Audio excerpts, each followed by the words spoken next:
Welcome to 4 monster taming games you need to play. If you love the idea of building a team of powerful, strange, or downright adorable creatures, but you're ready for something deeper than the usual monster catching formula, this is for you. In this video, we're going through 4 games that all start from the same fantasy: tame monsters, raise them, and battle alongside them, but each one takes the idea in a completely different direction. From a story-heavy spin-off in the Monster Hunter universe, to an apocalyptic demon collecting epic, to a chaotic roguelike experiment, and a Digimon adventure that's become a new favorite for a lot of players, there's a lot to sink your teeth into. As you listen, imagine which of these worlds you'd step into first, and which creatures would make it onto your dream team. Let's start with our first game, Monster Hunter Stories 3, Twisted Reflection. In this game, you're not a hunter carving monsters for parts. You're a rider, someone who forms bonds with monsters, raises them from eggs, and fights alongside them as partners.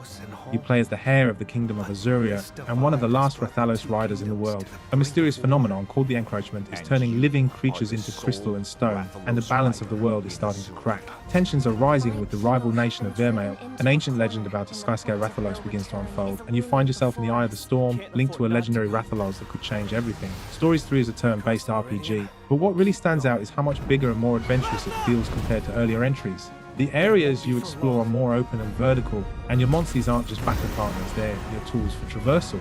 You'll be gliding off cliffs, swimming through lakes, climbing rocky walls, and soaring through wide valleys on the back of these creatures. That movement isn't just for show, it encourages you to wander off the main path to find hidden dens, rare eggs, side quests, and secret loot. In battle, the familiar power, speed, and technical triangle is still there, but it's layered with new mechanics, special skills, and flashy double attacks where you and your Monstie sync up for big damage. The art style leans into a bold and inspired look that shows off both the monsters and the world around them.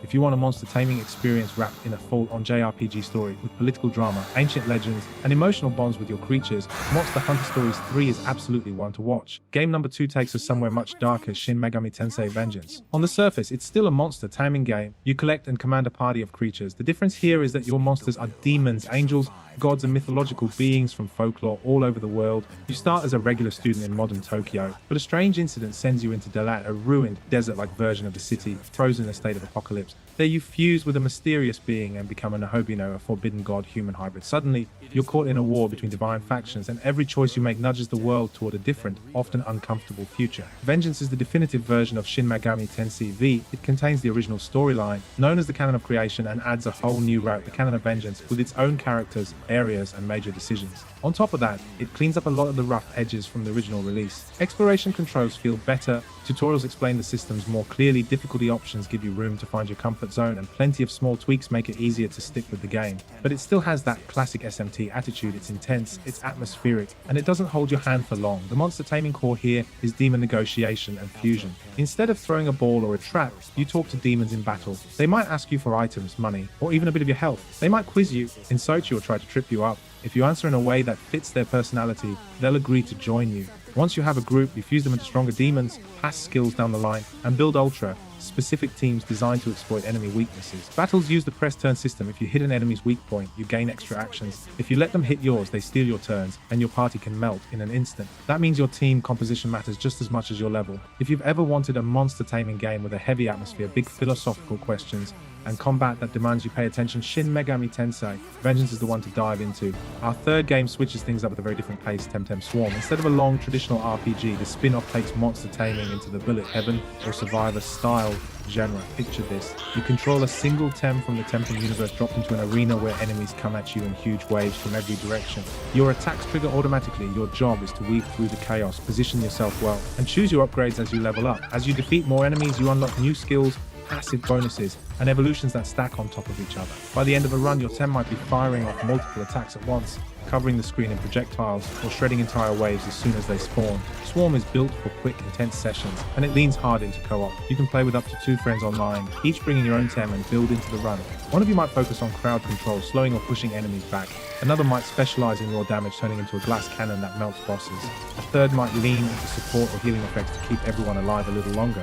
Together, you're trying to stay ahead of the escalating enemy swarm, constantly choosing between different upgrade paths and evolutions mid-run. It captures that addictive feeling of slowly becoming overpowered, but instead of waiting for dozens of hours in a story mode, you get it in a single 30-minute run. If you like the idea of monster taming but don't always have time for a massive RPG, Temtem Swarm is a great way to get that Finally, our fourth game is Digimon Story Time Stranger. This is a full-length, story-driven JRPG that has quietly become a standout monster taming title, especially on PC. You play as an agent working for a group called Adamas in modern Tokyo, investigating strange digital incidents. After a disaster known as the Shinjuku Inferno, something goes very wrong, and you're thrown 8 years into the past. You're also pulled into a new digital world called Eliad, a place ruled by powerful Digimon known as the Olympus 12. From that point on, you bounce between the real world and Eliad, trying to understand what really happened in Shinjuku, who is manipulating the flow of time and data, and how humans and Digimon are supposed to coexist when both worlds are on the brink. What really makes Time Stranger shine as a monster taming game is how it handles collecting and raising Digimon. Instead of random capture with frustrating odds, you analyze Digimon when you fight them. Each encounter builds up a scan percentage. Once it's high enough, you can convert that data into your own Digimon partner, which makes the process feel more predictable and under your control. After that, the game gives you a huge amount of freedom in how you develop your team. Digivolution paths can branch and loop, letting you push a Digimon toward different roles. Training lets you nudge their stats in specific directions. Personalities, affinities, and bond systems give each partner a bit of flavor beyond raw numbers. On top of that, facilities like the Digifarm let you train squads in the background, tweak their growth, and experiment with different lineups without constantly grinding in the same battles. Combat itself is classic, turn-based JRPG action, but it's quick and focused on exploiting weaknesses, timing your big moves, and layering support skills and debuffs in the right order. The tone is interesting too. On the surface, it looks bright and colorful, but the story is more emotional and introspective than you might expect. It touches on lost identity and what it means for digital spaces to feel as real and important as the physical world. The game has earned a lot of praise for its writing, its character moments, and the sheer depth of its Digimon raising systems. For many players, it's become one of their favorite monster taming games of the last few years, so let's bring it all together. Monster Hunter Story's 30 Twisted Reflection offers a classic, cinematic JRPG adventure where your bond with Monsties sits at the heart of a story about kingdoms, prophecy, and a world under threat. Shin Megami Tensei Vengeance throws you into a god and demon-filled apocalypse, asking you to build teams through negotiation and fusion and punishing you for every careless mistake. Temtem Swarm takes monster taming in a completely different direction, turning it into fast, chaotic, co-op roguelike runs where you chase wild builds and try to survive escalating swarms of enemies. And Digimon Story Time Stranger delivers a rich, emotional tale of time travel and digital worlds, backed by some of the most satisfying raising mechanics in the genre. If you like this video, hit that like button and subscribe, and leave a comment below telling me what your favorite game is. I'd love to know which of these worlds you dive into first.